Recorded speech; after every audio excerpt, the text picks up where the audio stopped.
अस्सलामु अलैकुम वरहमतुल्लाहि वबरकातुहू। मेरे प्यारे दोस्तों, मैं उम्मीद करता हूँ आप सब लोग खैरियत से होंगे। अल्लाह पाक आपकी तमाम परेशानियों को दूर अता फरमाए। प्यारे दोस्तों, जो इंसान भी रोज़ाना सूरह यासीन को पढ़ेगा या फिर सुनेगा तो अल्लाह ताला उसे दुनिया की हर नेमत से नवाजेगा और उस इंसान के काम में बेपनाह बरकत पैदा कर देगा और उसकी सारी मुश्किलों को दूर कर देगा और यहाँ तक कि आपकी नेक और जायज़ दुआ को भी कबूल करेगा। मेरे प्यारे दोस्तों, सूरह यासीन क्या है पहले आप लोग ये समझ लो। और जिन लोगों को पता है वो रोजाना सूरह यासीन को पढ़ते भी हैं और सुनते भी हैं। जिन्हें नहीं पता वो समझ ले, सूरह यासीन कुरान पाक की बहुत ही पावरफुल सूरह है और सूरह यासीन को कुरान पाक का दिल भी कहा जाता है। प्यारे दोस्तों, सूरह यासीन से लाखों लोगों की जिंदगी संभल गई है। आप भी अपनी जिंदगी को संभालना चाहते हो, आप अपनी जिंदगी में से अपनी तमाम परेशानियों को दूर करना चाहते हो, आप अपनी दुकान में, घर में, कारोबार में अल्लाह पाक की गैब से मदद चाहते हो, तो मेरे प्यारे दोस्तों आप लोग अपनी जिंदगी में सूरह यासीन को पढ़ने का या फिर सुनने का माहौल बना लें। इंशाअल्लाह ताला चंद दिन नहीं गुजरेंगे और आपको सूरह यासीन के बहुत ही ज्यादा फायदे दिखने लगेंगे। मेरे प्यारे दोस्तों, अगर आप लोग अपनी दुकान में बैठकर सूरह यासीन को सुनते हो तो आपकी दुकान में अल्लाह पाक की गैब से मदद आना शुरू हो जाती है। आपकी दुकान तेजी से चलना शुरू हो जाती है, यानी कि दुकान में पहले से ज्यादा ग्राहक आना शुरू हो जाते हैं। दुकान के गले में पैसा ही पैसा दिखना शुरू हो जाता है। मेरे प्यारे दोस्तों, जो इंसान अपने घर में बैठकर सूरह यासीन को पढ़ेगा या फिर सुनेगा तो उसकी घर की तमाम परेशानियां हमेशा के लिए दूर हो जाती हैं और उसके घर में बेपनाह बरकत होने लगती है और उसके घर से तमाम बुरी बलाएं भागना शुरू हो जाती हैं और उस घर के अंदर शैतान कभी दाखिल नहीं हो सकता। जिस घर के अंदर रोजाना सूरह यासीन को पढ़ा जाता हो या फिर सुना जाता हो, उस घर में अल्लाह रब्बुल इज्जत की रहमत बरसने लगती है। उस घर में हमेशा खुशहाली रहती है। मेरे प्यारे दोस्तों, आपकी कोई तमन्ना है या कोई मकसद है, वो मकसद मेरा पूरा हो जाए तो आप लोग भी अपनी जिंदगी में सूरह यासीन को पढ़ा करें या फिर सुना करें और अल्लाह ताला से सच्चे दिल से दुआ किया करें। इंशाअल्लाह आपका वो मकसद पूरा हो जाएगा और आपकी दिली जायज तमन्ना पूरी हो जाएगी। मेरे प्यारे दोस्तों, सूरह यासीन ने लाखों लोगों की जिंदगी संभाल दी है और लाखों लोग रोजाना सूरह यासीन को पढ़ते भी हैं और सुनते भी हैं। मेरे प्यारे दोस्तों, जो इंसान भी रोजाना सूरह यासीन को पढ़ता है या फिर सुनता है तो वो इंसान पूरा दिन अल्लाह की पनाह में रहता है। मेरे प्यारे दोस्तों, अगर आपका कोई कारोबार है, आपका कारोबार अच्छे से चल नहीं पा रहा है, फायदा होने की जगह नुकसान हुआ जा रहा है, तो प्यारे दोस्तों आप लोग रोजाना सूरह यासीन को पढ़ना शुरू कर दें या इस वीडियो के अंदर सुनना शुरू कर दें। इंशाअल्लाह आपके कारोबार में बेपनाह बरकत होने लगेगी, आपका कारोबार तेजी से चलने लगेगा। तो चलिए मेरे प्यारे दोस्तों, मैं आप लोगों को सुना देता हूँ सूरह यासीन। आप लोग सूरह यासीन को दिल लगाकर और पूरे यकीन के साथ सुनना। पर उससे पहले मेरे प्यारे दोस्तों, अगर आप लोगों ने हमें अभी तक सब्सक्राइब नहीं करा है तो जल्दी से हमें सब्सक्राइब कर लें। आप लोगों का सब्सक्राइब करना ज़ाया नहीं जाएगा क्योंकि आप लोगों ने सूरह यासीन के चैनल को सब्सक्राइब किया है। और हमारी इस प्यारी सी वीडियो को दिल से लाइक करके कमेंट बॉक्स में आमीन ज़रूर लिखिएगा और हमारी इस प्यारी सी वीडियो को अपने तमाम दोस्तों तक ज़रूर शेयर करें। मेरे प्यारे दोस्तों, अगर आपकी शेयरिंग की वजह से किसी एक इंसान ने भी इस सूरह मुबारक को सुन लिया तो इसका सवाब आपको भी मिलता रहेगा जब तक ये वीडियो चलती रहेगी। और हाँ मेरे दोस्तों, मैं आप लोगों को एक बात और बता दूं, अगर आप लोग अल्लाह पर यकीन रख के इस सूरह मुबारक को मुकम्मल सुनेंगे तभी आप लोगों को इससे फ़ायदा हासिल होगा। अगर आप लोग अल्लाह पर यकीन रख के इस सूरह मुबारक को मुकम्मल नहीं सुनेंगे तो आप लोगों को इससे फ़ायदा हासिल नहीं होगा। तो आप लोग अल्लाह पर यकीन रख के इस सूरह मुबारक को मुकम्मल सुने। तो ये लीजिए मेरे प्यारे दोस्तों, आप लोग सुन लीजिए सूरह यासीन दिल लगाकर पूरे यकीन के साथ।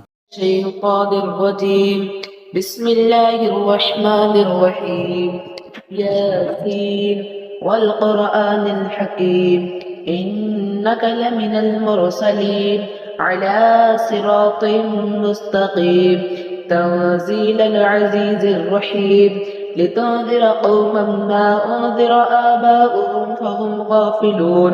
लक़द हक़्क़ल क़ौलु अला अक्सरिहिम फ़हुम ला युमिनून इन्ना जअलना फ़ी अअनाक़िहिम अग़लालन फ़हिय इलल अज़क़ानि फ़हुम मुक़महून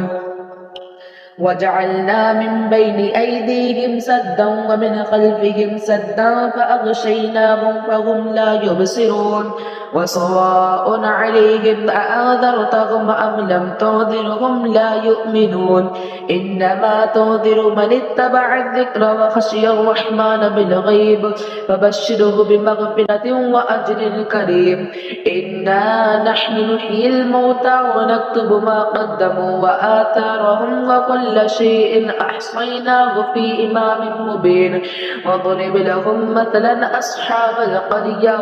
إذ جاءها المرسلون إذ أرسلنا إليهم اثنين فكذبوهما فعززنا بثالث فقالوا إنا إليكم مرسلون قالوا ما أنتم إلا بشر مثلنا وما أنزل الرحمن من شيء إن أنتم إلا تكذبون قالوا ربنا يعلم إنا إليكم لمرسلون وما علينا إلا البلاغ المبين قالوا إنا تطيرنا بكم لئن لم تنتهوا لنرجمنكم وليمسنكم منا عذاب أليم قالوا طائركم معكم أئن ذكرتم بل أنتم قوم مسرفين وجاء من أقصى المدينة رجل يسعى قال يا قوم اتبعوا المرسلين اتبعوا من لا يسألكم أجرا وهم مهتدون وما لي لا أعبد الذي فطرني فإنه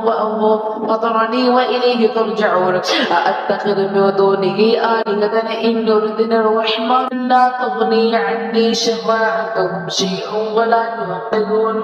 إني إذا لفي ضلال مبين إني آمنت بربكم فاسمعون قيل ادخل الجنة قال يا ليت قومي يعلمون بما غفر لي ربي وجعلني من المكرمين وما أرسلنا على قومه من بعده من وجود من السماء وما كنا منزلين يا كانت إلا صيحة واحدة فإذا هم خامدون يا حسرة على العباد ما يأتيهم من رسول إلا كانوا به يستهزئون ألم يروا كم أخلقنا قبلهم من القرون أنهم إليهم لا يرجعون وإن كل لما جميع الذين محضرون وآية لهم الأرض الميتة أحييناها وأخرجنا منها حبا فمنه يأكلون وجعلنا فيها جنات من نخيل وأعناب وفجرنا فيها من العيون ليأكلوا من ثمره وما عملته أيديهم أفلا يشكرون سبحان الذي خلق الأزواج كلها مما تنبت الأرض ومن أنفسهم ومما يعلمون وآية لهم الليل نسلخ منه النهار فإذا هم مظلمون والشمس تجري لمستقر لها ذلك تقدير العزيز العليم والقمر قدرناه منازل حتى عاد كالعرجون القديم لا الشمس ينبغي لها أن تدرك القمر ولا الليل سابق النهار وكل في فلك يسبحون وآية لهم أنا حملنا ذريتهم في الفلك المشحون وخلقنا لهم من مثله ما يركبون وإن نشأ نغرقهم فلا صريخ لهم ولا هم يوقظون إلا رحمة منا ومتاعا إلى حين وإذا قيل لهم اتقوا ما بين أيديهم وما خلفكم لعلكم ترحمون وما تأتيهم من آية من آيات ربهم إلا كانوا عنها معرضين وإذا قيل لهم أنفقوا مما رزقكم الله قال الذين كفروا للذين آمنوا أنطعم من لو يشاء الله أطعمه إن أنتم إلا في ضلال مبين ويقولون متى هذا الوعد إن كنتم صادقين ما ينظرون إلا صيحة واحدة تأخذهم وهم يخصمون فلا يستطيعون توصية ولا إلى أهلهم يرجعون ونفخ في الصور فإذا هم من الأجداث إلى ربهم يوصلون قالوا يا ويلنا من بعثنا من مرقدنا هذا ما وعد الرحمن وصدق المرسلون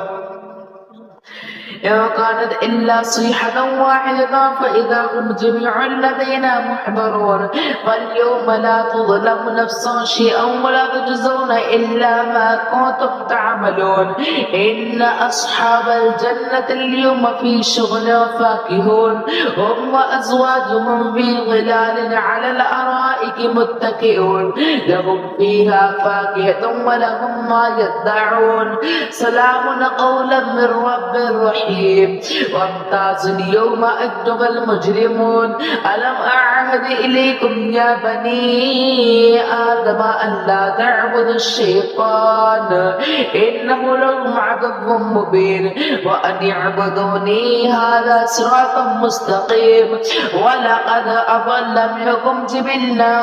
كثيرا أفلم تكونوا تعقلون هذه جهنم التي كنتم توعدون اصلوها اليوم بما كنتم تكفرون اليوم نختم على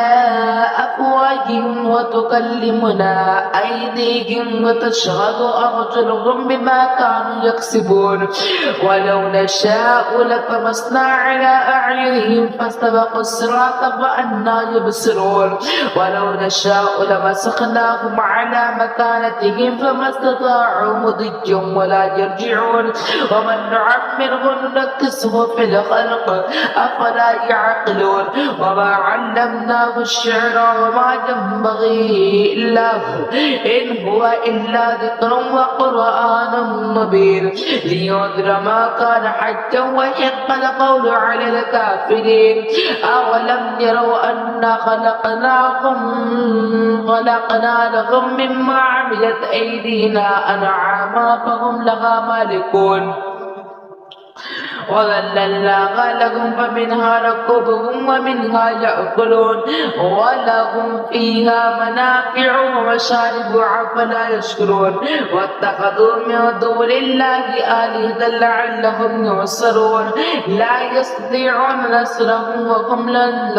لهم جند محضرون فلا يحزنك قولهم إنا نعلم ما يسرون وما يعلنون أولم ير الإنسان أنا خلقناه من نطفة فإذا هو خصيم مبين وضرب لنا مثلا ونسي خلقه قال من يحيي العظام وهي رميم قل يحييها الذي أنشأها أول مرة وهو بكل خلق عليم الذي جعل لكم من الشجر الأخضر نارا فإذا أنتم منه توقدون أوليس الذي خلق السماوات والأرض بقادر على أن يخلق مثلهم بلى وهو الخلاق العليم إنما أمره إذا أراد شيئا أن يقول له كن فيكون فسبحان الذي بيده ملكوت كل شيء وإليه ترجعون